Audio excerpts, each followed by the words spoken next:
Kementerian PUPR telah membangun 5.999 kilometer jalan nasional baru selama 10 tahun pemerintahan Joko Widodo, serta telah menyelesaikan 2.432 kilometer jalan tol.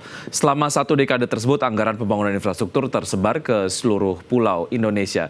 Dan Indonesia ataupun Pulau Jawa menelan anggaran terbesar mencapai 1.494,74 triliun dialokasikan untuk satu program dan 86 proyek. Kementerian Pekerjaan Umum dan Perumahan Rakyat melaporkan capaian pembangunan infrastruktur konektivitas yang telah diselesaikan selama 2 periode kepemimpinan Presiden Joko Widodo. Selama pemerintahannya yang sudah berjalan hampir 10 tahun ini, pemerintah telah membangun 5.999 km jalan nasional baru, serta telah menyelesaikan 2.432 km jalan tol. Kepala Biro Komunikasi Publik Kementerian PUPR Endra Saleh Atmawijaya mengatakan adapun untuk tahun 2025, pemerintah melalui Kementerian PUPR juga masih menjadikan penyelesaian pembangunan jalan nasional baru sebagai program utama.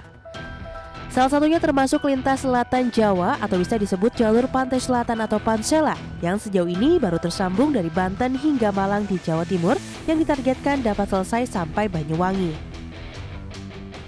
Kita membangun 6.000 km jalan, tepatnya 5.999 km. Di mana aja itu?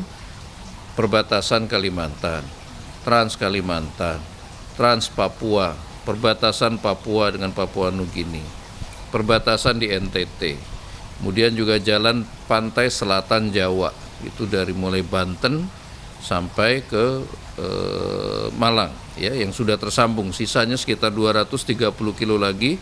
Dari Malang sampai ke Banyuwangi akan kita lanjutkan. Nah, itu 6.000 km jalan nasional yang non-tol. Nah, sementara juga ada jalan tol.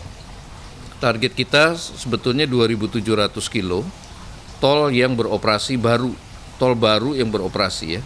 Nah, tapi sampai akhir tahun 2024 nanti.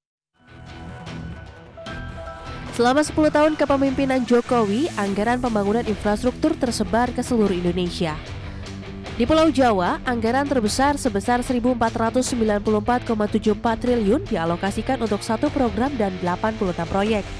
Sementara Sumatera mendapatkan 646,31 triliun rupiah untuk 42 proyek. Kemudian ada Kalimantan yang menerima 224,5 triliun untuk 14 proyek. Sulawesi mendapat 1.233,76 triliun untuk 31 proyek dan Bali serta Nusa Tenggara sebesar 45 triliun. Sementara itu Maluku dan Papua menerima 945,16 triliun rupiah untuk pengembangan proyek-proyek di kawasan tersebut. Dari Jakarta, Muharlin Abdul Rashid, Irian Syah Wahyudi, IDX Channel.